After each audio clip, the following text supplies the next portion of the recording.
Bismillahirrahmanirrahim. Assalamualaikum warahmatullahi wabarakatuh. Alhamdulillahirrabbilalamin. Kita bertemu lagi ya anak-anak ya. Bagaimana kabarnya? Semoga sehat selalu ya, amin.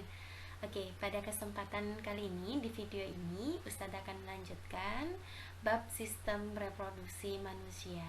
Subbab hari ini adalah gametogenesis.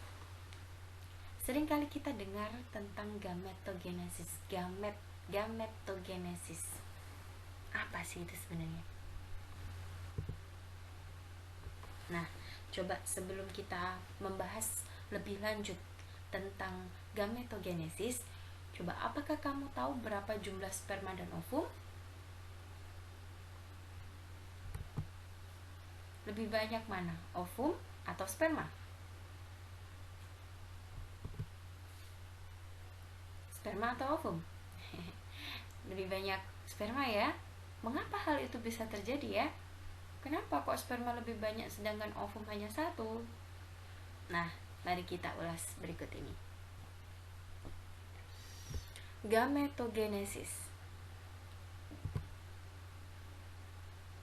adalah proses pembentukan sel gamet. Gamet adalah sel gamet. Togenesis adalah sebuah proses pembentukan gitu ya. Jadi gametogenesis adalah proses pembentukan sel gamet atau sel kelamin pada wanita dan pria. Coba kita ingat tempat produksi sperma dan ovum. Kalau sperma tempat reproduksinya di testis, sedangkan ovum tempat reproduksinya di ovarium. Juga metodenya ada dua, karena sel sperma atau sel kelamin atau sel gamet itu ada dua, sperma dan ovum. Sperma, proses pembentukan sperma itu disebut dengan spermatogenesis, sedangkan proses pembentukan ovum disebut. Nah, berikut adalah spermatogenesis. Proses spermatogenesis terjadi di dalam testis, tepatnya di tubulus seminiferus ya. Di situ terlihat bahwasanya ketika tubulus seminiferus itu diiris melintang, maka bentuknya seperti itu. Nah, itu adalah prosesnya terbentuk sperma.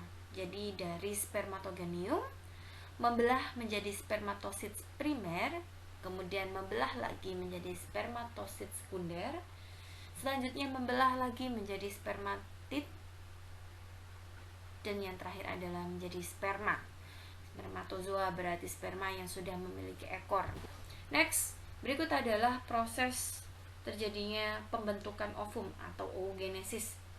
Terjadinya di ovarium ya, diawali dengan oogonium, kemudian terjadi pembelahan mitosis menjadi oosit primer, kemudian terjadi pembelahan meiosis 1 menjadi oosit sekunder dan badan polar gitu. Kemudian oosit sekunder akan membelah menjadi dua lagi, yaitu melalui pembelahan meiosis 2 menjadi ovum dan badan polar 1 gitu ya. Nah,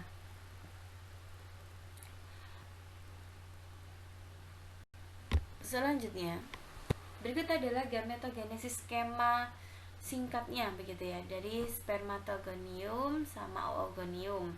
Spermatogonium berarti itu terjadi di pria ya, spermatogenesis, sedangkan oogonium adalah oogenesis begitu.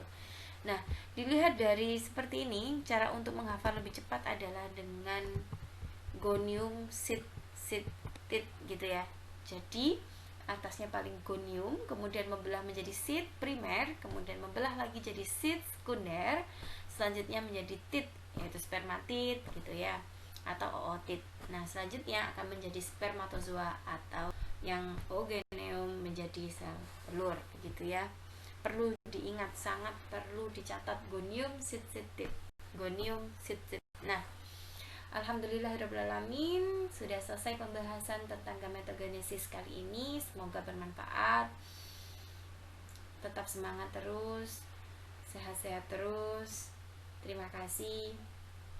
Hamdallah in kafaratul majelis. Alhamdulillahirrabbilalamin. Subhanakallahumma wa bihamdika asyhadu an la ilaha illa anta astaghfiruka wa atubu ilaik. Terima kasih. Mohon maaf jika Ustazah punya salah.